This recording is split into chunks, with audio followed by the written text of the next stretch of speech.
Hello friends, welcome to Rishika herald. இன்றைக்கி ஒரு டேஸ்டியான காரசாரமான ஒரு மட்டன் கிரேவி எப்படி செய்கிறதுன்னு பார்க்கலாமா?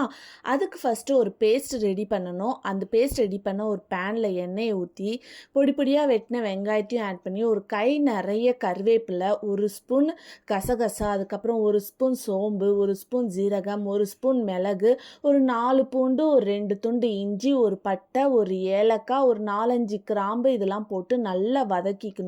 இது வதக்கும் போதே சூப்பரான வாசனை வரும். இப்போ இது நல்லா ஆற வச்சு மிக்சியில் போட்டு அந்த பேனையை லைட்டாக அலசி அதில் இருக்கிற தண்ணியை ஊற்றி நல்லா மெதுவாக நீ அரைச்சி எடுத்துக்கிறேன்.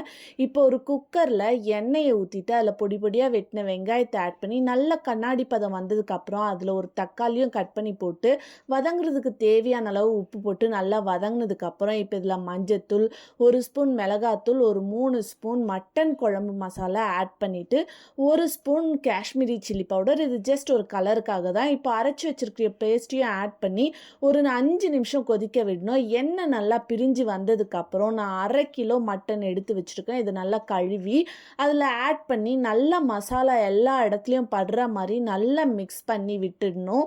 இப்போ இது லைட்டாக வெந்ததுக்கப்புறம் இதில் லைட்டாக தண்ணி ஆட் பண்ணி மறுபடியும் உங்களுக்கு கிரேவிக்கு எந்த அளவுக்கு தண்ணி வேணுமோ அந்த அளவுக்கு தண்ணியை நல்லா ஆட் பண்ணி நல்லா கிளறி விட்டுட்டு ஒரு 5-6 விசில் நான் விட்டு எடுத்திருக்கேன். உங்கள் குக்கருக்கு ஏற்ற மாதிரி விசில் வேறுபடும், அதுக்கேற்ற மாதிரி வைங்க. திறக்கும் போது இந்த மாதிரி டேஸ்டியாக நல்லா கலர்ஃபுல்லாக இருக்கும். இப்போ இதில் ஃபைனலாக கொத்தமல்லியை தூவி இதை இட்லி, தோசை, சப்பாத்தி, சாதம் இந்த மாதிரி எல்லாத்துக்கூடையும் வச்சு சாப்பிட்றதுக்கு அவ்வளோ சூப்பராக இருக்கும். பாருங்கள், பார்க்குறதுக்கே அவ்வளோ அழகாக இருக்குல்ல. எல்லாருமே ட்ரை பண்ணிவிட்டு எப்படி இருக்குன்னு சொல்லுங்கள். அண்ட் இந்த மாதிரி வீடியோஸ்க்கு ரிஷிகா ஹெரால்டை சப்ஸ்கிரைப் அண்ட் ஃபாலோ பண்ணிவிடுங்க.